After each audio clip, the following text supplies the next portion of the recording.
Hi and Assalamualaikum to everyone. My name is Nazifa Fikriyah binti Jawal Mikdam.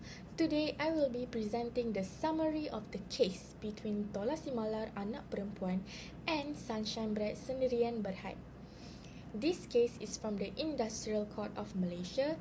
The case number is 3/4-1426/22.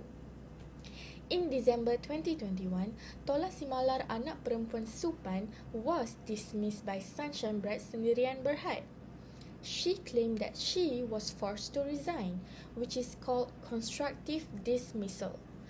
This happened because she was moved from her job as a production planner to a new job as a procurement cum direct material planner.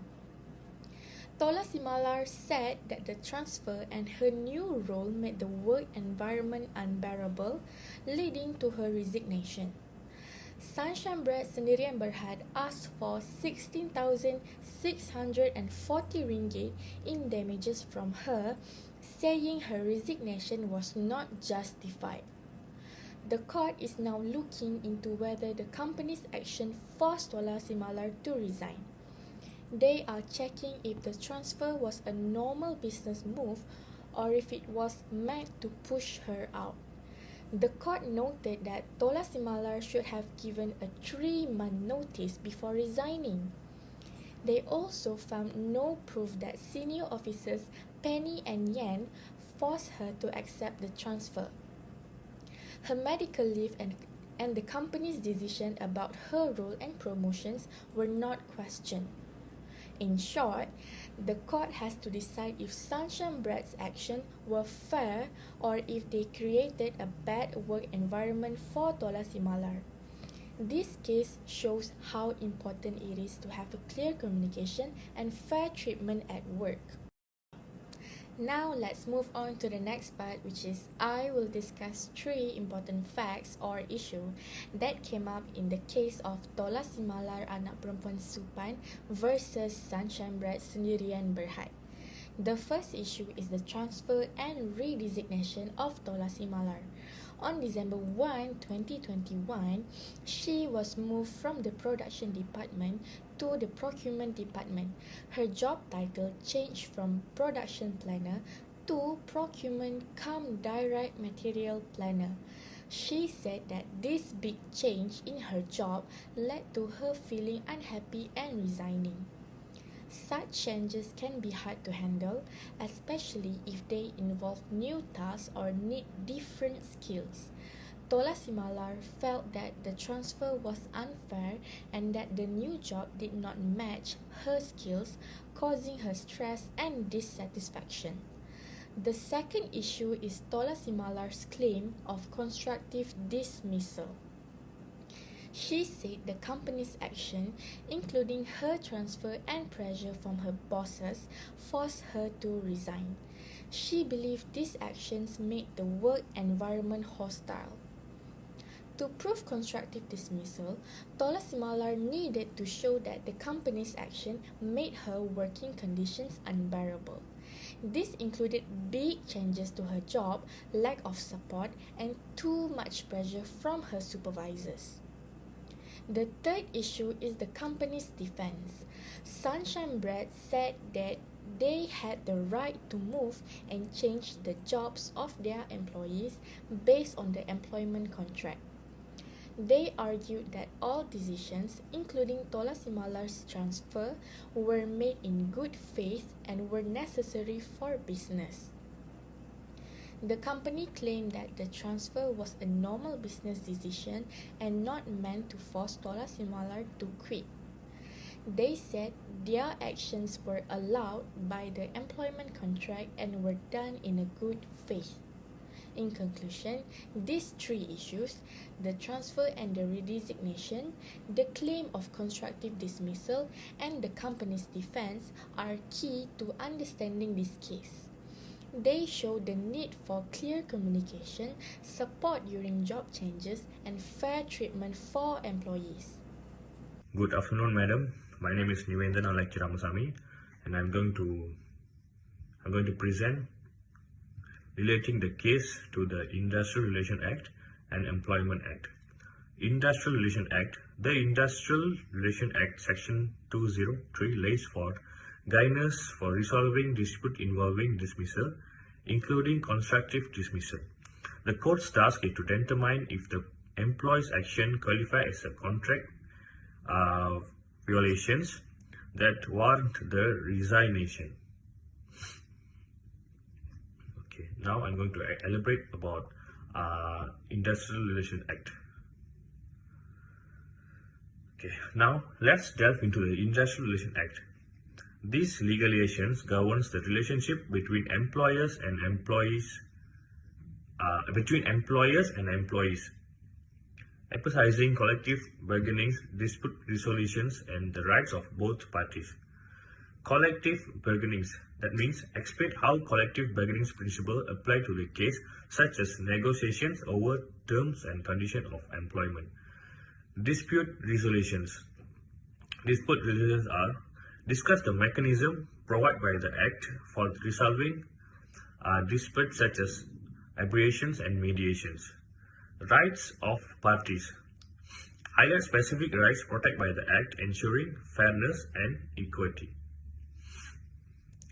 Now we're gonna see about Employment Act. Relating to the case, Industrial Relation Act and Employment Act. Employment Acts are employees and employees have rights and obligations that are outlined in the Employment Act. The question of whether the employee's action breached the Act's specific terms of employment is frequently at the heart of contracts with dismissal applications. Okay, now I'm going to explain about Employment Act. Moving on, the Employment Act, which focus on regulating basic terms and conditions of employment to protect employees' rights and ensure fair treatment. First is key provisions. Highlights key provisions of the Employment Act relevant to the case, such as working hours, wages, leave entitlements, and termination procedures. Employee protection. Discuss how these provisions protect the rights and interests of employees involved in the case. And the last one is employees' obligations. Explain employee obligation under the Act, ensuring compliance with minimum standard or fair treatment. In conclusions, in the base before us underscore the critical role played by both the Industrial Relation Act and the Employment Act is safeguarding the rights and interests of all parties in the workplace. Now I'm going to explain about group comments on the case, pros and cons. The pros are, the example highlights how crucial it is for job partnership to have a clear documentation and open lines of communications. Keeping open records of complaints and response is advantageous to both companies and employees. It highlights the legal safeguard accessible to work who feel pressured to quit as a result of their employees' activities. Now, cons. Cons, it can be difficult for the claimant to prove their case where there is not any supportive documentation for their constructive dismissal allegation. The second are, constructive dismissal lawsuits may become more complex if employees utilize the legal flexibility to manage their business operations to justify activities that negatively impact employees. That's all from me. Thank you, and I'm passed to the next presenter.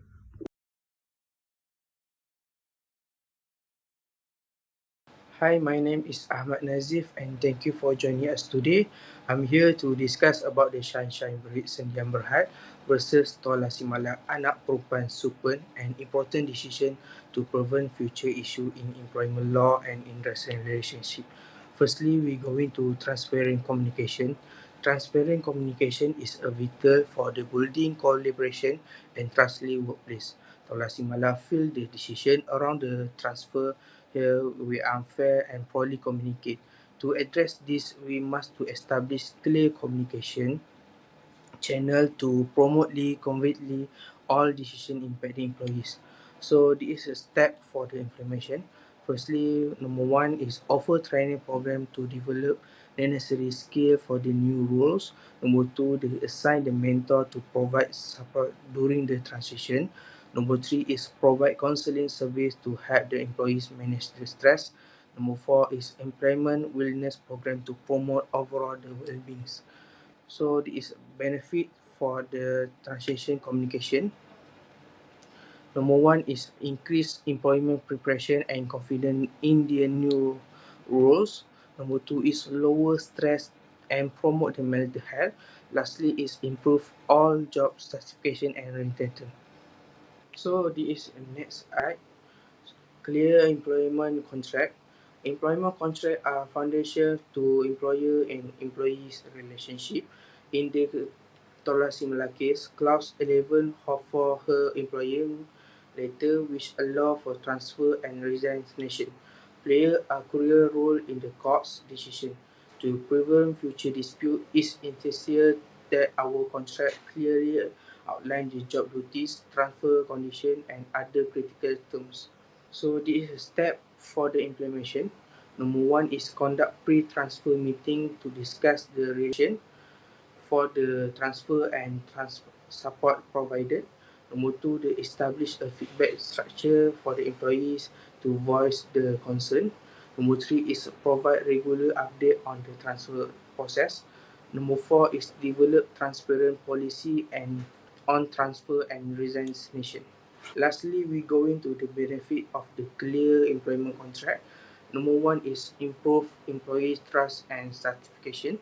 Number two is reduce anxiety and uncertainty surrounding employment change. Number three is increase transparent and decision to likelihood of the misunderstanding. So the solution number three, robust grievance mechanism. A robust grievance mechanism is allow employees to report safety and confidently helping to resolve concern before they escalate. In the Tuala Simula case, he complained about the unfair treatment were central. By the implement of the accessible grievance process, we can address employment concern early. So this is a step for the implementation. Number one is conduct pre-transfer assessment to evaluate the suitability. Number two is document all aspects of the transfer process. Number three is schedule regular follow-up meeting to address any issue. Lastly is develop metric to assess the success of the transfer process. So next we go into the benefits. Firstly, we go into facility can be smooth transfer with minimal disruption. Two is provide all clear roadmap for the employees and supervisor to follow up. Lastly is enable ongoing develop on the transfer procedure. So the solution number four is regular training and development. Regular training and development are essential for the improving employee skill and promote the career growth. In the case Tola Simula, disqualification may have been due to lack of the growth opportunity. We should the regular offer workshop, seminar, and training process. For this solution, we have the step for the implementation. Number one is provide intensive training for the manager on the effective communication and conflict resolution. Number two is schedule regular workshop to keep manager update on the best practice. Number three is make employee transition management a key performance indicator in the review. Number four is establish support network for the manager to share experience and suggestion. So these have the benefits. For the solution number four is number one is improve managerial skill for the staff assistant.